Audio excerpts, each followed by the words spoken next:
Hi everybody, it's Friday.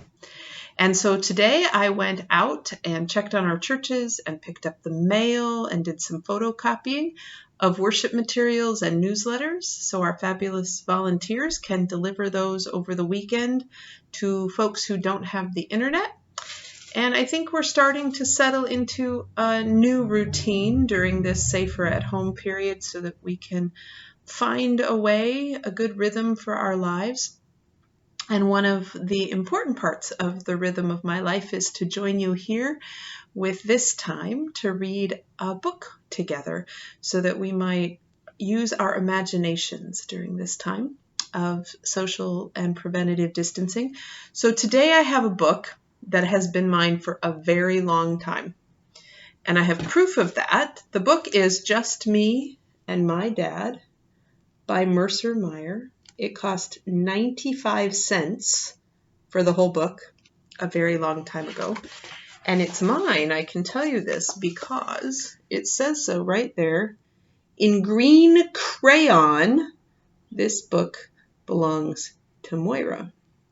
So this one has been mine for a very long time. Just Me and My Dad by Mercer. We went camping. Just me and my dad. Dad drove the car because I'm too little.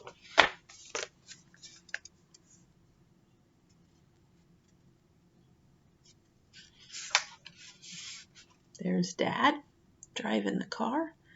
Mama waving to them as they go.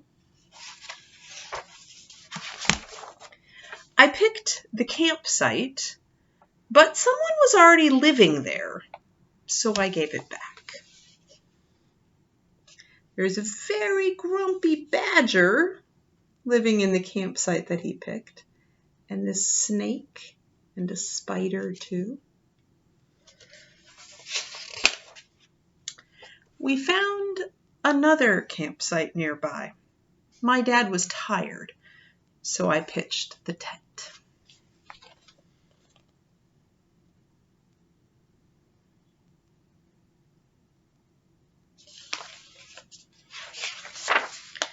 We made a campfire.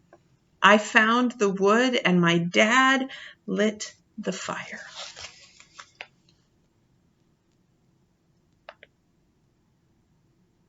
Here we go. I wanted to take my dad for a ride in our canoe, but I launched it too hard. So there he is, launching the canoe. And he launched it so hard, it tipped into the lake.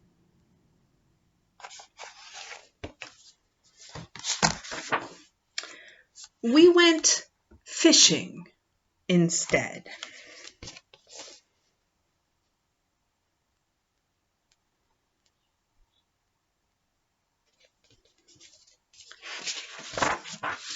My dad took a snapshot of the fish we caught. Then I cooked dinner for me and my dad. There's the fishy. And here's the picture of cooking dinner. Uh-oh, there's a big hungry bear. And the big hungry bear gets the fish.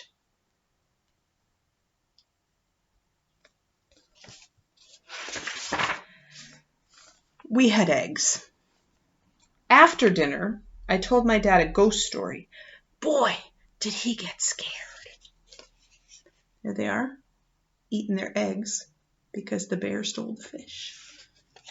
And there's ghost story time.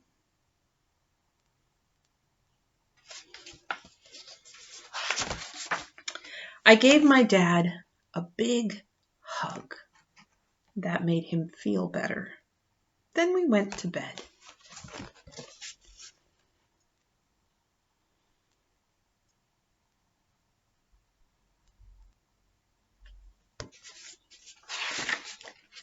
I stayed up with my dad and let him read a story to me.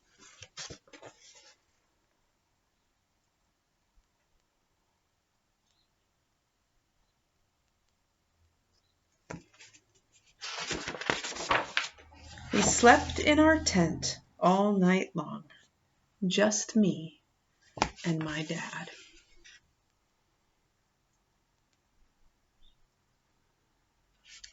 The end. My friends, these are days for us to do new things together in new ways. So maybe we can't go outside except to our backyard, and we can't build a tent, but maybe we could build a fort in our living room. Or we could pitch the tent in the backyard and hang out with our mom and our dad or our grandma or grandpa or whoever lives in our house. Because remember, we're supposed to limit our interactions for the people who aren't in our house. But if they're already in your house and live with you, you're allowed to hang out with them, and you're allowed to give them hugs, and you're allowed to care for them and look after each other and tell each other ghost stories and cook each other eggs and love and support each other.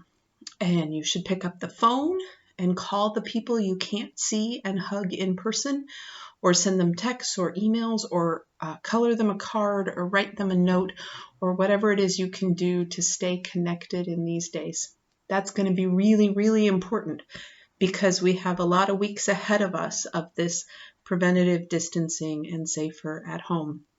So as we go into this first weekend of this time in Wisconsin, I want to remind you how very, very much I love you, and how grateful I will be when I get to see all of you again together in person. So until then, I hope you have a very good night or a very happy day if you're listening to this first thing in the morning. And remember how much I love you. Good night. Bye-bye.